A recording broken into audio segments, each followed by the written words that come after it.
It's a pleasure to talk to you about this film. As we said, people connect with it. And I think that the skill was to make it so accessible to the audience that this is not a boring jargon about finance. This is a day-to-day way to just explain it to the public in ways that they can relate to.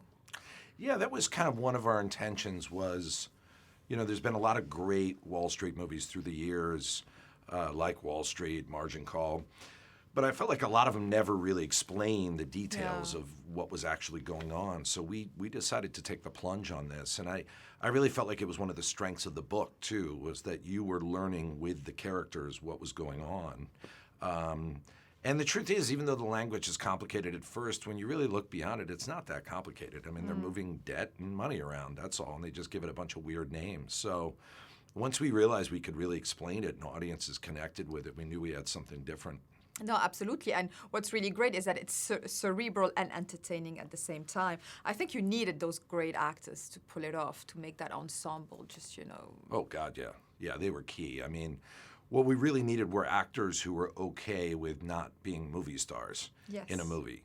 Because these guys, these main characters, are the outsiders. They're the people that, in a meeting can't make eye contact or nervous or awkward or too loud.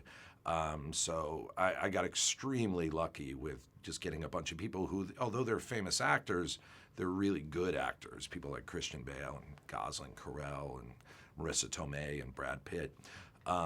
So yeah, that was essential. I always felt like the characters were the heart of the movie, that they were us and we had to connect with them.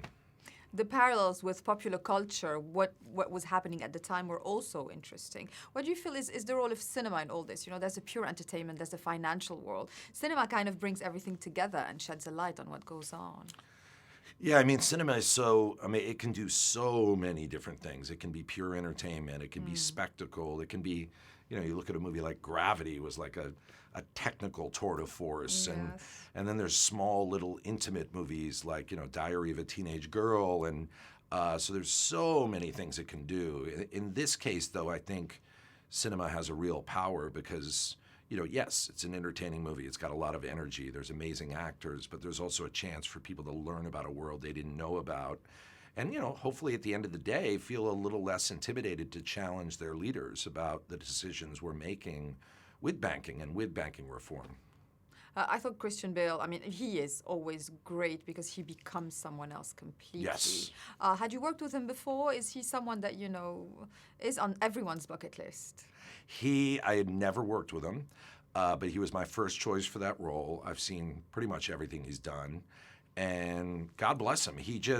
Our initial conversation was, this is a chance to play an introvert as a lead character. And you don't get to see that very often in movies. And he loved that challenge. And then I think it really helped when he met the real person, Dr. Burry, who's really, truly an amazing guy. And they just connected in a big way. People can tell the performance is great, but when you meet the real person he's playing, it makes it even 100 times better. It's absolutely breathtaking what he did with that role. Absolutely. Also on that side of the spectrum is Steve Carell, who became famous for being a comedian.